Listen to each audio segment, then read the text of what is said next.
Verified investing education special coverage from the Future Blockchain Summit in Dubai. Hey everybody, my name is Gareth Soloway. I'm here with the Altcoin Daily brothers here. This is awesome. I'm not usually a host, but it's kind of fun to do this, I have to say. So how you guys doing? Doing great, Gareth. Awesome to be in Dubai. This is our first time, and you know what they say, you always remember your first.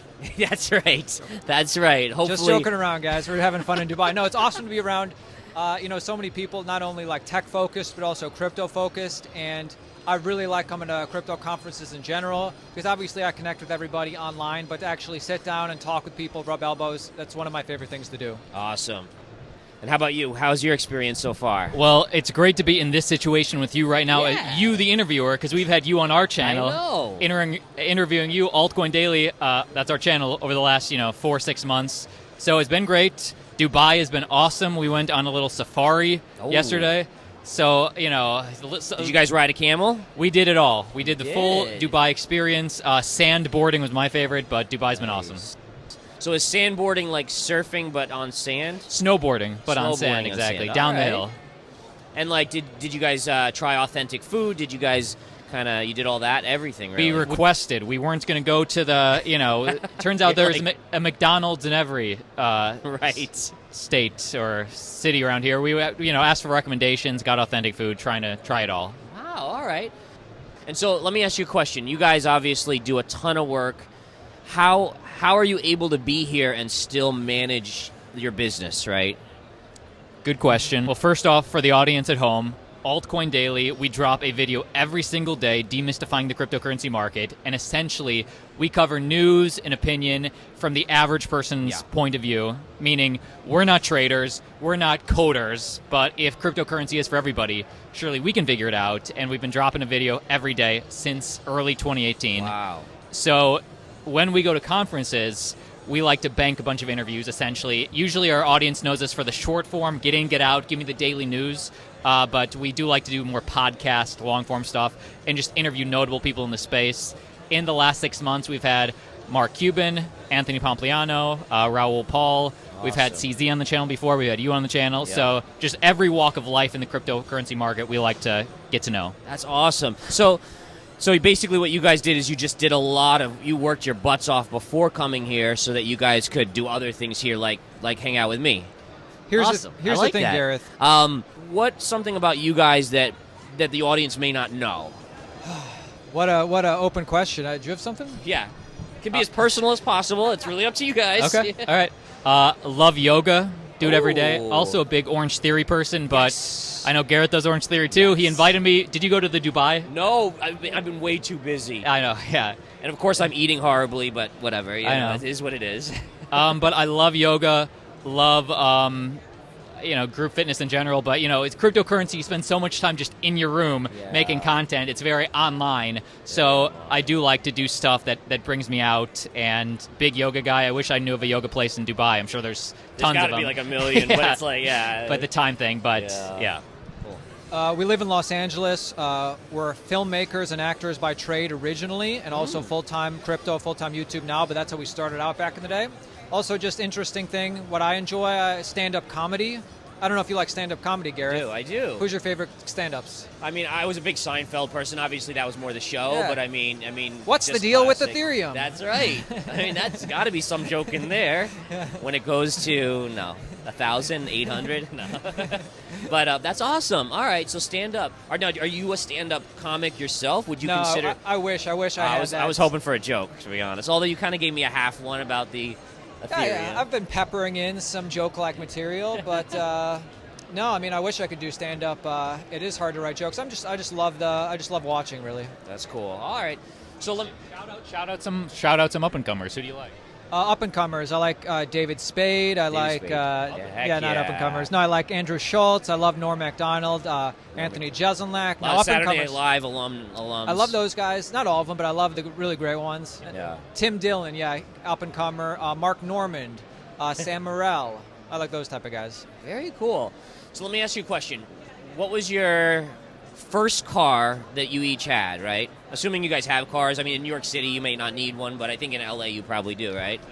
Yes, in LA you definitely do. And where we grew up, in Cleveland, Ohio, a suburb of Cleveland, Ohio, definitely needed a car. And my first car was a Chrysler Sebring convertible. Ooh. And I drove that one to LA when I moved here originally and had it for my first couple years in Los Angeles. Got to be a real money pit eventually, and I'm happy that I changed it up eventually. But the convertible back in the day was pretty cool for a first car, to be able to roll it down. That's a great first car. What about you? Yeah. First car given as a hand-me-down basically from our parents, but it was a white PT Cruiser. Nice. Some of our close friends in high school called it the PT Loser, but we loved it. Friends are great like that, right? Exactly. They just, But when they wanted to ride, they had no choice. But no, it was great for a first car. And honestly, dream car, which I don't have, but someday I'd like to. I'd love to go the Tesla route. Yeah, Tesla. And get. Do you have a specific one in mind, or is it? I mean, if I had all the money in the world, the Plaid. Of course, yeah. That one's great. But just generally speaking, for these gas prices, one, love a Tesla, and two, I just think they look cool. Yeah, I agree, and they're real quiet and smooth rides for sure. How about you? My first car was a Mustang. Look at this guy. So yeah, and then after that, I kind of had a little money saved when I was really young, and then so the way it worked was, my parents said to me, they said, listen, you're going to go to college, but we're not going to pay for your college, right? We're going to pay a percentage.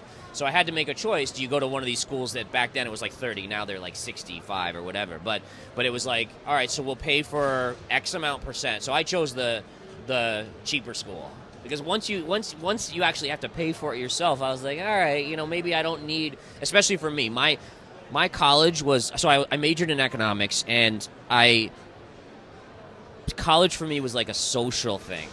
I went to a school, I had 20 people in my graduating class, really small school. So I didn't have like girlfriends or anything like that. It was kind of like, I only had like maybe 10 girls in my class. You hardly anyways. had friends with 20 people. I know. So when I went to college, I went to a massive college, Binghamton University in New York, and it was just like me learning about myself, exploring. So I'm glad I didn't pay massive amounts, because it would have been kind of a waste. But what about you guys? Did you guys go to college? Did you guys just... Went to college. Actually, we're in the entertainment industry out in California, so majored in theater as well as a minor in marketing. It was going to be double, but we dropped the marketing major to a minor very last minute to graduate in 4 years. But, the more I sort of learn about real life, the more I realize that unless you go very specialized, like lawyer, doctor, it's like the real-world experience is worth. I do not regret I loved college. I met great people, learned a lot, but definitely the real world experience is where I feel like I really leapt leaps and bounds. Yeah, and you guys have done amazing things. I think it's remarkable. And when did you guys first come on the scene? Like, when did you create Altcoin Daily? When did we create Altcoin Daily?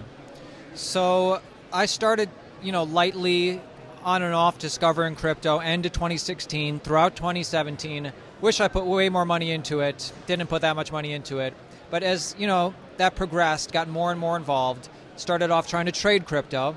And actually around that time also, me and an ex-girlfriend broke up then. And all of a sudden I had way more free time. And I was like, I need to do something here. I need to, fill this time, do something with my life. So I wanted to get into cryptocurrency trading. Near the end of 2017, I discovered cryptocurrency YouTube. Didn't realize it at the time, but that was near the top of the bull market in 2017. But I discovered crypto YouTube, and I just could not believe that all these crypto YouTubers were getting all these views from, in my opinion, some of the channels back then, subpar content. A lot of dead air, a lot of just live streams, but they were getting tons of views. Now, there were tons of great content creators back then, too, and those guys have lasted, and tons of great content creators have come up since then. But basically, at that time, I was like, well, I'm really interested in cryptocurrency. I want to move in that direction. I'm going to start a YouTube channel where we go over the daily news and information, and kind of, that'll be the process, and I'll share it with the audience. Back then there wasn't a lot of people to get cryptocurrency information from. There was Roger Ver, Andreas Antonopoulos, a couple of YouTubers, and that was it. Yeah. Since then, particularly in 2021, tons of great, like CNBC covers it now. Back then, if they ever mentioned it, it was very derogatory almost. Yeah, I was going to say, yeah, definitely back then. Like, what is this weird kind of thing? Like, yeah, who's crazy enough to invest in this? Yeah. Now looks who's the fool, right? Yeah. But anyway, we started the channel we went full-time crypto and started the channel at the very beginning of 2018, February 2nd of 2018, which may be the worst time ever to start a cryptocurrency YouTube channel because, that was the very beginning of a very bad bear market. Kind of similar to where we're in right now. We're in a bear market, but back then it was even worse. And either way, started making a video every day because, we did believe in the future. And, obviously there was a lot of reason to think Bitcoin wasn't going away, cryptocurrency wasn't going away. Obviously that played out well. And, that's how it started. That's very cool. Yeah, one of the things I always learned, and this is through my trading career going back 20 years, is that in bear markets is when you plant seeds, and then in bull markets it grows, right? So you guys did the right thing of, like, building a base, showing good quality in a bear market where people pay attention, and then the bull market's where everyone just piles on, right, and everyone comes in. But you're right, like, in that period, all the kind of the people that don't know what they're talking about, they get kind of shown for what they are. You guys come in with your knowledge on crypto and then also your ability to make quality stuff. And one of the things you say that strikes me, and this is what I've noticed this in crypto, is like, I do a daily video, and I think we talked about this the other day, like every single day. Like Christmas Day, I'm doing a video for my members because it's important, right? People are coming to you and they're looking to you for hand-holding. And I think your kids have to pay a subscription fee just to see you on Christmas, right? Of course. I mean, duh. But yeah, but I think you guys are the same way where you take it seriously and you're like, listen, people expect this from us. So if you got to be away at this conference for a week, then you're going to put extra time in ahead of time. And I've noticed in the crypto world it's very lax, right? Some people like start their shows like 20 minutes late, like live shows, and I'm like, you know what, how do you expect to build like a consistent audience? You gotta just like a show starts at 10 p.m. on like a NBC or something, it's gotta be on point. And I think taking it seriously shows a lot of number one, it shows reputation, it builds reputation, but it shows commitment and that you can be trusted, right? You're there for them, and I think that's super important. All right, enough about that. Let's have a little fun as we kind of wrap this up. Let me ask you guys a question. If Big Bird, we all know Big Bird, right, were to invest in a coin, what coin would he invest in? Would he be a Bitcoin, or she? Maybe, I'm not sure, to be honest, but Bitcoin, Ethereum, maybe some altcoin?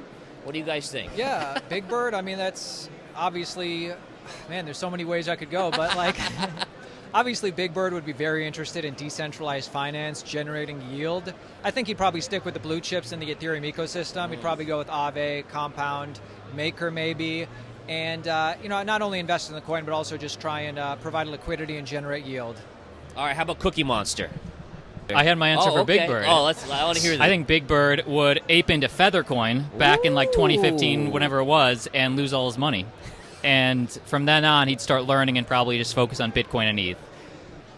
But it's important to learn your lesson. We've all done it. Yeah. And even me, I've learned many lessons. All right, so let's see. What's another interesting thing? Like, all right, so if you had to, let's say you had to put all your money in one coin, but it can't be Bitcoin or Ethereum, and you had to keep it there for 5 years, what coin would that be?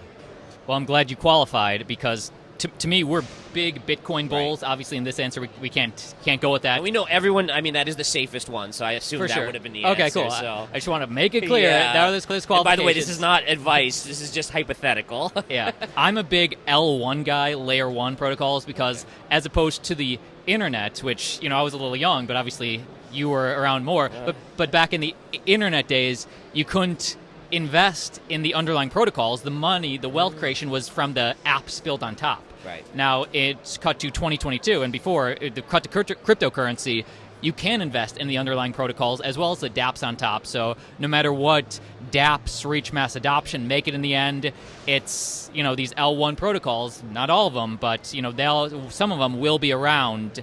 In years to come as the dApps are built on. And dApps stands for? Decentralized application. Gotcha. And for example, the internet didn't reach mass adoption until apps were built on top, like Gmail, like Google, things the average user could interact with. Cryptocurrency is not going to reach mass adoption until we get a killer dApp, meaning what are the people actually using. So I'd go an L1 protocol. Awesome. All right, very interesting. All right, I mean, I think that's all I have for today, but honestly, that's super cool. I love this, man. This is like a little round table, fireside chat thing going on. Everyone, you guys know me, Gareth Soloway, at Gareth Soloway on Twitter. You guys want to say anything about where people can find you? I would encourage our audience, Altcoin Daily, check out Gareth. We've had him on our channel before. And for us, we're on YouTube and Twitter at Altcoin Daily and Twitter at Altcoin Daily IO. Awesome. And the last thing I say, these guys, I respect them a lot, and I'm hoping to work more and more with them because what I love about you guys is you guys don't hype. You guys give, like, facts. You give real good knowledge, and I think that's, like, what there needs to be. To not only just because people will trust that and it's great for people, but in an environment where there's so many shady things going on, people need to find good quality, and you guys are good quality. So thank you guys for coming, and do you want anything else you want to add there? Just that the respect is mutual, Gareth. Thank you so much, guys. All right, thank you guys. Have a good one. Appreciate you. Verified Investing Education Special Coverage from the Future Blockchain Summit in Dubai.